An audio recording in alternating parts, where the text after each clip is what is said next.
Kush nga ju e pa mbrëmjen Oscar? Sa për ju shpan fragmentin me Adam Sandler? Me aktorin Adam Sandler, është ai aktori që kishte atë, si quhet ajo felpa, kishte atë bluzën me atë kapuçin në kokë, një bluzë jeshile, pra pa ngjyrë, me një ngjyrë e qelbur dhe për më tepër me pantallona të shkurtra, dhe në një program ose në një, sepse ishte një mbrëmje live, por në një mbrëmje Oscar ku ti je i detyruar që të veshësh smoking dhe të vishesh mirë, me kravat ose me papion e tjerë tjerë. Kush nga ju e pa? E dini se çfarë do të thotë ajo? Tani po ja u tregoj. Kush është rastisht e t'i bëj like faqe si shihni sërish, por dëgjoni me kujdes, sepse gjërat nuk janë ashtu siç duken shpesh. Atëherë pikë së pari duhet të dini që Adam Sandler nuk është një aktor kush e di se si. Ai në vitet e para të punës së tij e pa që nuk e angazhuan më në Hollywood. Dhe ç'bëri? Ai filloi që të investonte vetë. Të investonte me ato paraq sa kishte, të investonte të bënte filma vetë. Dhe kështu filloi dal nga dal.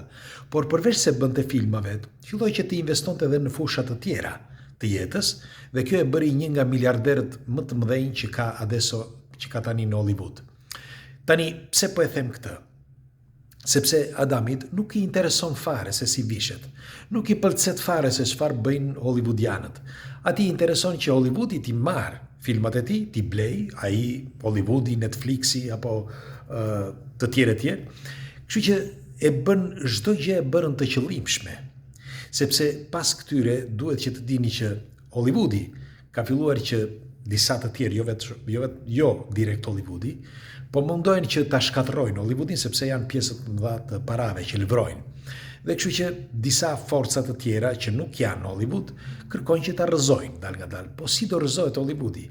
Pikërisht pra për këtë e lan Adam Sandlerin që të futej pa papion dhe pa një veshje klasike, gjë që nuk ishte bërë kurrë. Pse do ta linin? Edhe pse duke gjëja ishte bërë në një formë shakaje, ishte e gjitha përgatitur nga vetë ai. Pse? Tani po ja u tregoj.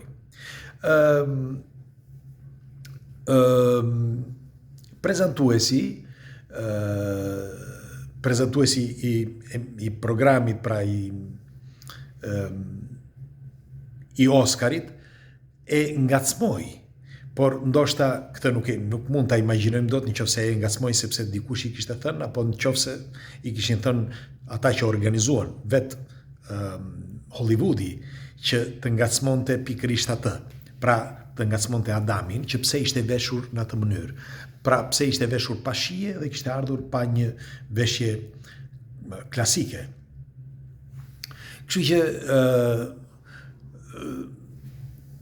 problemi ku qëndron?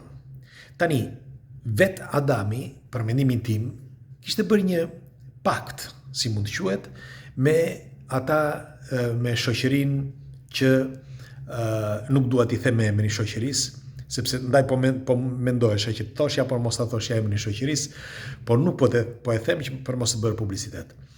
Dhe shoqëria që ka atë bluzën që ju pat, shikoni se çfarë bëri Adami. Pikë së pari, bluza është e një shoqërie që ka një markë, është një markë që kushton jo shumë, nuk është se kushton shumë, ajo bluza që ai kishte në mbrëmjen e Oscarit kushton jo më shumë se $170-175. Por ku është truku tani? Sepse ai përveç se ka rënë dakord me atë kompani, dhe përsa unë lexova më duke se ka rënë dakord për 17%, pra 17% të shiturave, pra të shitjes për një vit. 17% të shitjes së këtyre bluzave për një vit, po ai 17% i merr të pastërta në xhep. Tani dëgjojeni me kujdes. Në një mbrëmje, në një natë të Oscarit, ajo bluza, bluza marin që ju pat, bëri sold out. E dini se çfarë do thotë? I shiti komplet bluzat në të gjithë Amerikën. Po flasim për mbi 50 milion, ose ndoshta edhe më shumë, bluza të tilla. Pra, pse? Si ka mundësi? Sepse pikërisht pra, sepse ai, pra Adami kishte rënë dakord që të shkonte aty me bluzë dhe i bëri publicitet. Por përveç se i bëri publicitet bluzës dhe mori 17% jo vetëm atë mbrëmje, por gjatë gjithë vitit, sepse po vazhdon akoma të shesi kjo bluze, pra të shitet pa fund, sepse tani do jetë moda kjo bluzë, sepse kështu është njeriu. Merrni mend si është njeriu. Si thonë ata tek libri që ne sundojmë.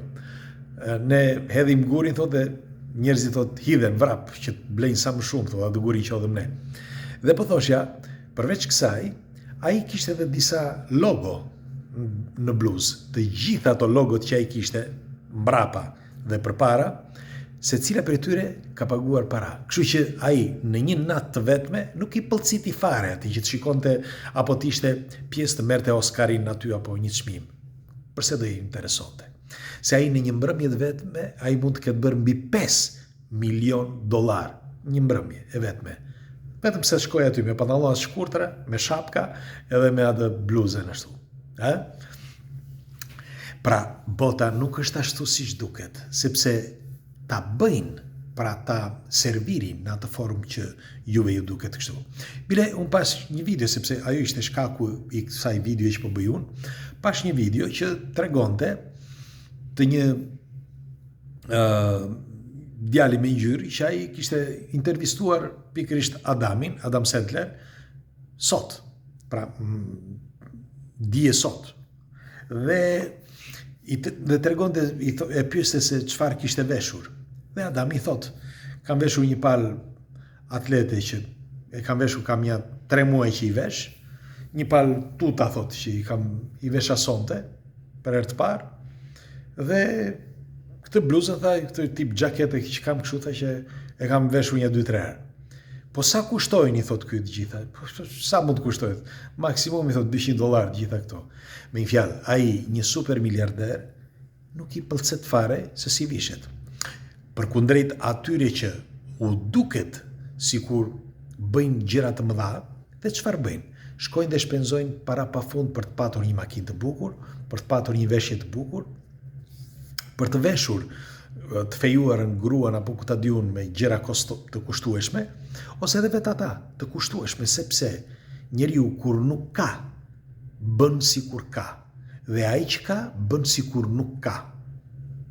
Pikërisht pra, sepse ai që ka, nuk ka nevojë që të shtiret, nuk ka nevojë që të duket sikur ka. Bile ai më mirë është që të tjerët mos ta dinë që ka. Dhe çfarë bën?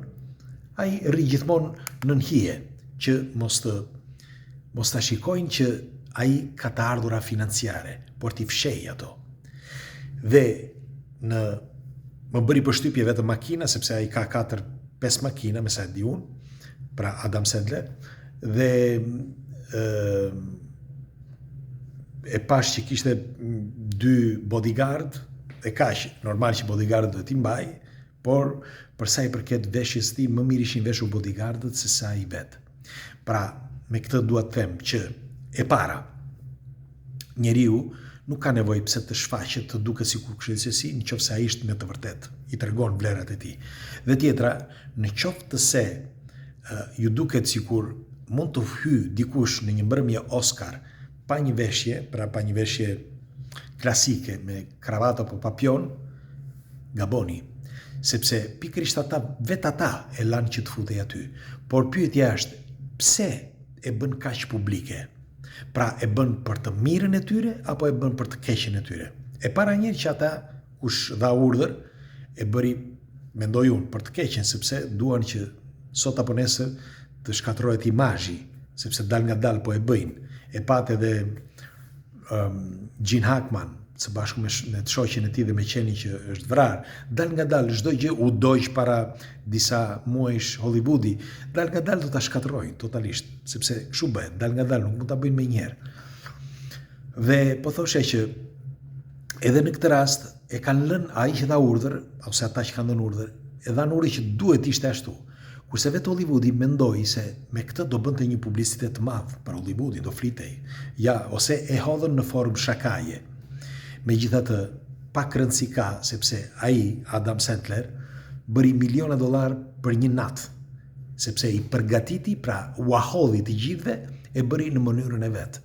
Pra, bëri kontratën me shoqërinë që ka ato bluzat, dhe bluzat u shitën sold out gjithandej në gjithë Amerikën, dhe po shesin të tjera tani, kanë dalë në shitje të tjera. Dhe përveç kësaj edhe sponsorët që kishte sipër. Pra, në fundit, ai është biznesi i tij. Ajo është punë e tij. Kështu që ju kujtoj që gjërat nuk janë ashtu siç duken. Ju përqafoj, kalofshi një mbrëmje të këndshme dhe do të dëshiroja një mendimin tuaj. Ju çfarë mendimi keni për këtë argument? Ose edhe për të tjera argumente që lidhen me këtë. Natën e mirë.